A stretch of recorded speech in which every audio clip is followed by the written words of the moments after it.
Night club part 38। अगली सुबह सबकी नींद देर से ही खुली क्योंकि सब काफी थक चुके थे कल के बास्केटबॉल मैच से। पर जिस चीज के लिए बास्केटबॉल मैच रखा था उसका तो कोई फायदा ही नहीं हुआ क्योंकि अभिनव अभी भी अनन्या से बात नहीं कर रहा था। वहीं बेचारी अनन्या काफी उदास थी अभिनव के इस बर्ताव के लिए। उसने कई बार उससे बात करने की कोशिश की पर अभिनव तो उसकी तरफ ध्यान ही नहीं दे रहा था।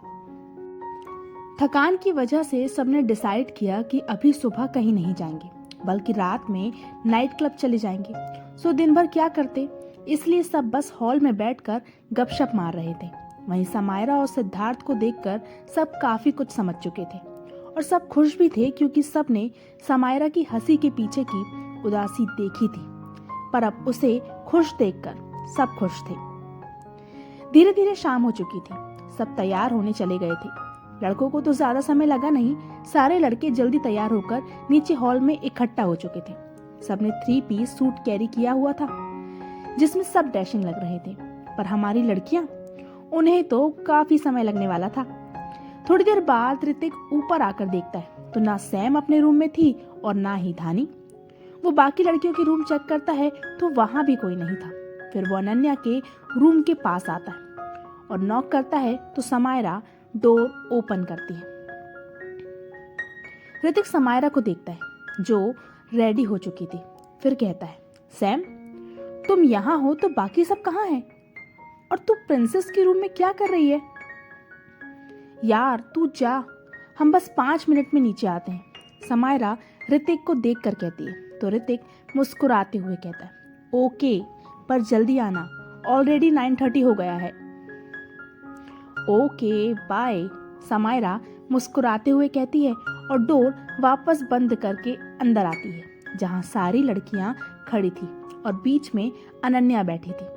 सब रेडी थी बस अनन्या को छोड़कर। दरअसल सारी लड़कियां चाहती थी कि आज अनन्या अपना मेकअप करवाए पर अनन्या मना कर रही थी। थोड़ी देर बाद हार मानकर अनन्या मेकअप के लिए रेडी हो जाती है। वहीं नीचे सारे लड़के वेट कर रहे थे अपनी अपनी वालियों का। और भाई करे भी क्यों ना, सबको पता था कि आज उनकी पार्टनर उन पर बिजली गिराने वाली है। थोड़ी देर बाद अनन्या के रूम का डोर खुलता है और अपूर्वा बाहर निकलती है। उसने बैगनी रंग की शॉर्ट ड्रेस पहनी हुई थी। फेस पर मेकअप था, वो बहुत ही सुंदर लग रही थी। उसे इस तरह देखकर यश तो कहीं खो सा जाता है। उसकी नजरें अपूर्वा से हट ही नहीं रही थी। उसे ऐसे देखकर सब हंसने लगते हैं। अपूर्वा नीचे आती है और यश के पास जाकर खड़ी हो जाती है। ऋतिक मुस्कुराते हुए अपूर्वा से कहता है, ओए पागल, आज तो तू किसी हीरोइन से कम नहीं लग रही है। और बाकी की कहाँ है? सब एक एक करके आएंगी तुम सबके दिलों में हलचल मचाने, अपूर्वा खुश होकर कहती है। तो अपूर्वा की बात सुनकर सब खुश हो जाते हैं और अपनी अपनी वालियों का वेट करने लगते हैं। तभी एक बार फिर डोर खुलता है और अवनी बाहर आती है।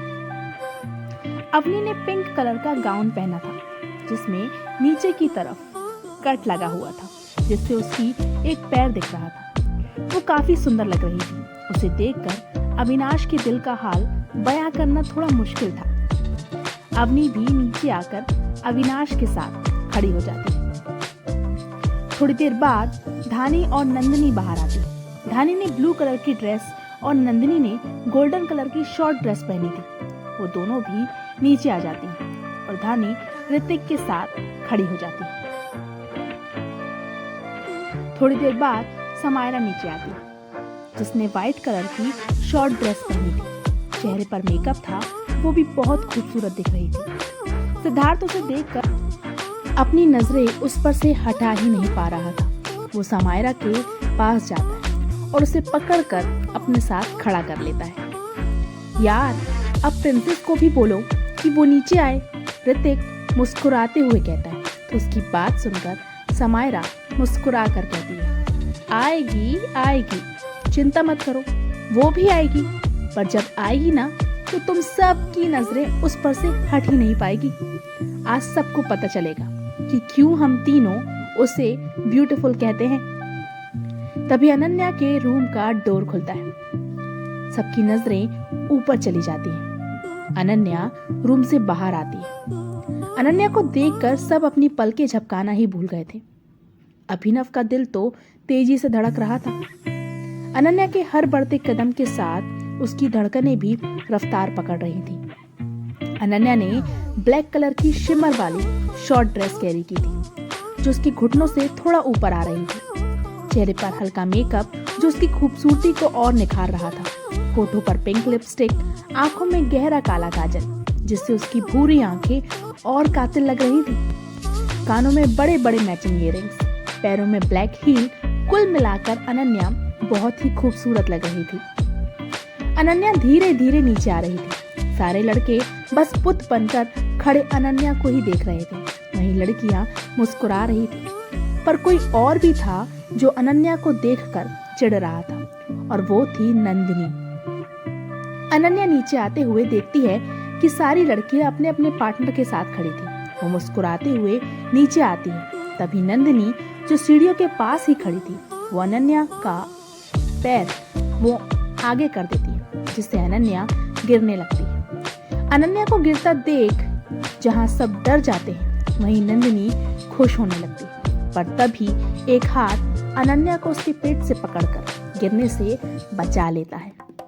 जी हाँ, ये हमारे हीरो मिस्टर अभिनव सिंह थे, जिन्होंने अनन्या को गिरता देख जल्दी से उसे गिरने से बचा लिया था।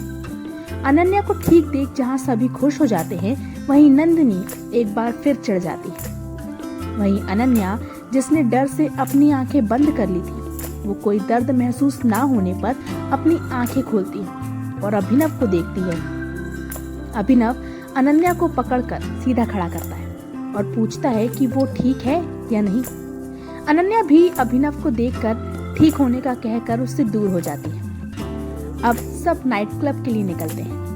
सब अपने अपने पार्टनर के साथ गाड़ी में बैठकर चले जाते हैं। अब अनन्या और अभिनव बचते हैं, सो वो दोनों ही दूसरी गाड़ी लेकर निकल जाते हैं। पूरे रास्ते दोनों में से कोई भी कुछ नहीं बोलता, पर चोर नजरों से एक दूसरे को देख लेते थे।